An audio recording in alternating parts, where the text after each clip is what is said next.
Hello. Today is Saturday, March 21st. I'm Pastor Bill.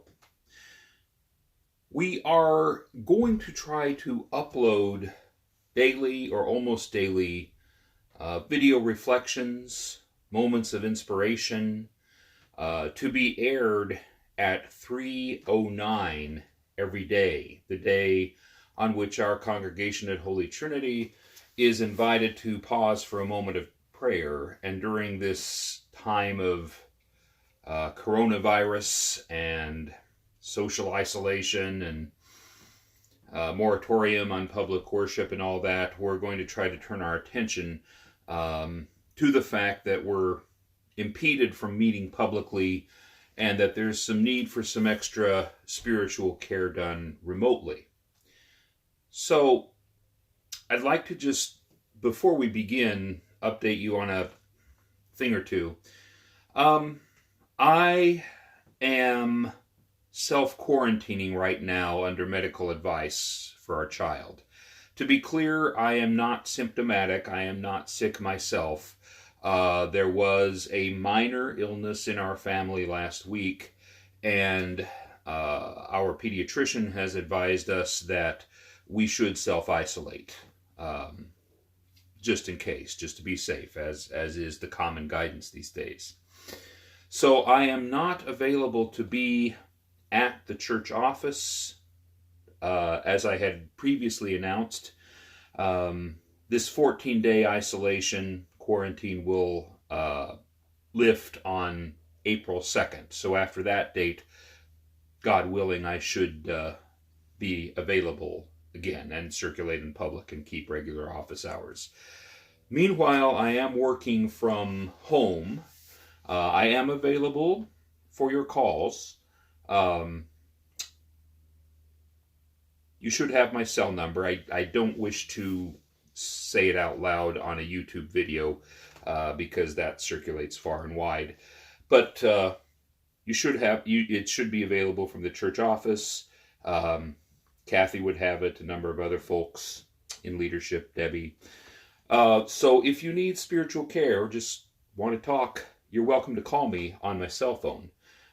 Happy to. If you need urgent spiritual care, I'm still happy to provide that spiritual care, but it will have to be remotely.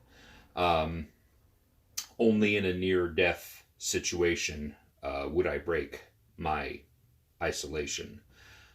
Need to be very cautious about that. It's not primarily for my own health, it's primarily for the health of others that I might come in contact with. So I thank you for your understanding. Please keep an eye on all the communications that go out via Holy Trinity's Facebook page and texts and other means, our app.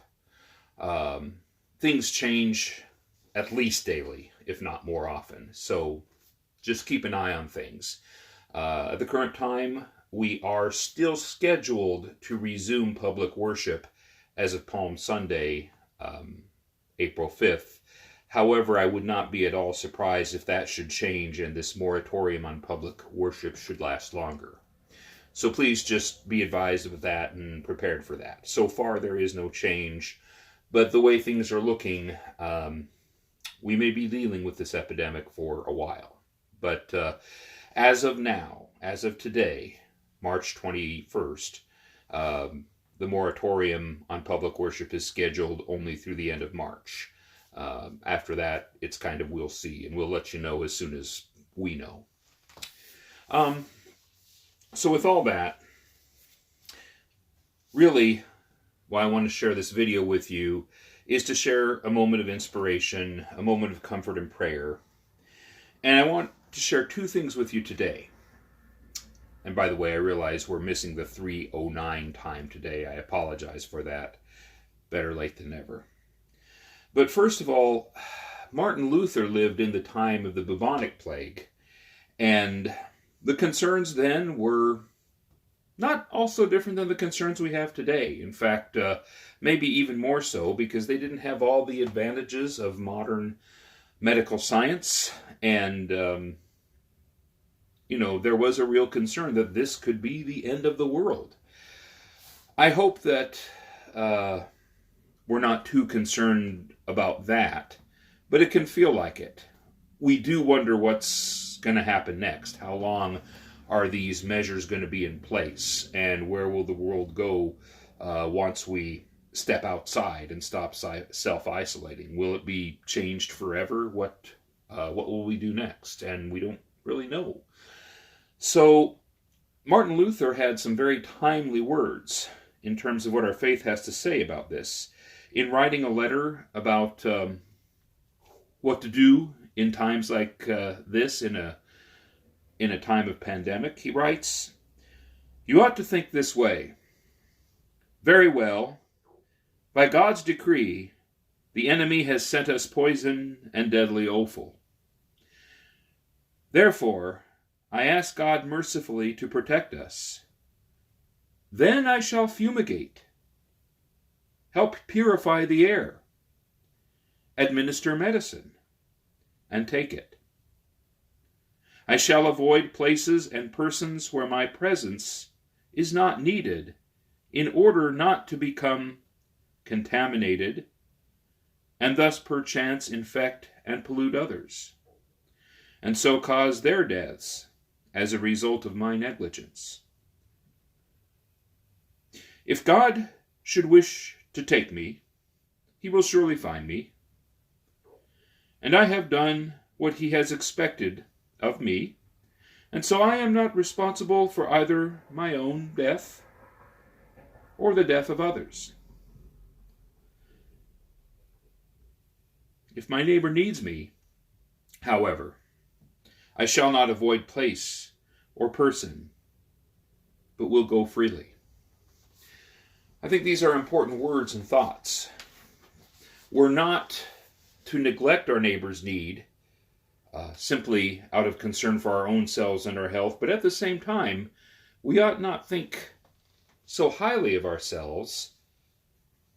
Put another way, we should have some humility that tells us most of the time my presence is not absolutely necessary in a situation.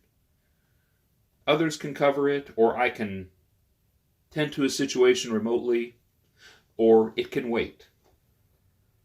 Most of the time, my presence is not absolutely necessary because God is present. Therefore, I have a responsibility to consider these public health measures and guidances. In all humility, I need to take care of myself, fast from my usual busyness, and fasts are, of course, appropriate during this Lenten season, and maybe tend to some affairs in my life that have been neglected. My relationship with my family, catch up on some work that maybe I've been avoiding by means of busyness, and engage in a little more prayer time, a little more reflection. And I'd like to then also share with you a reflection from the 20th century Roman Catholic priest and spiritual author Henry Nouwen. And I want to say, too, this one has nothing to do with coronavirus or self-isolation or anything like that. I think it's important that we not forget that coronavirus is not the only thing going on these days. We still have our normal situations and affairs and problems to deal with, and we dare not neglect to tend to spiritual care on all fronts. So I want to be intentional about sharing some things that don't have anything at all to do with coronavirus, because our usual, normal prayer concerns still continue. They haven't taken a break.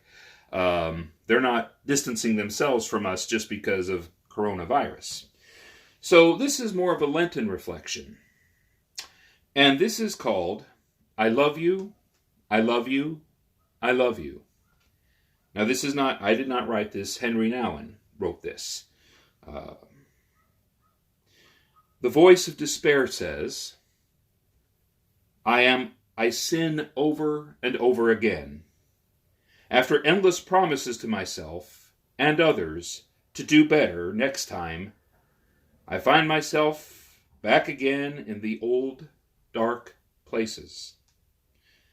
Forget about trying to change. I have tried for years. It didn't work, and it will never work. It is better that I get out of people's way, be forgotten, no longer around, dead. This strangely attractive voice takes all uncertainties away and puts an end to the struggle. It speaks unambiguously for the darkness and offers a clear-cut, negative solution. But Jesus came to open my ears to another voice that says, I am your God. I have molded you with my own hands, and I love what I have made. I love you with a love that has no limits, because I love you as I am loved. Do not run away from me. Come back to me. Not once, not twice, but always again. You are my child. I am your God, the God of mercy and compassion, the God of pardon and love, the God of tenderness and care.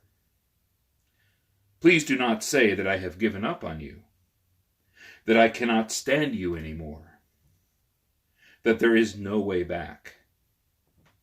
It is not true. I so much want you to be with me. I know all your thoughts. I hear all your words. I see all your actions. And I love you, because you are beautiful, made in my most intimate love. Do not judge yourself. Do not condemn yourself. Do not reject yourself. Let my love teach the deepest, most hidden corners of your heart and reveal to you your own beauty, a beauty that you have lost sight of, but that will become visible again to you, again in the light of my mercy. Come, come. Let me wipe your tears, and let my mouth come close to your ear, and say to you, I love you. I love you. I love you.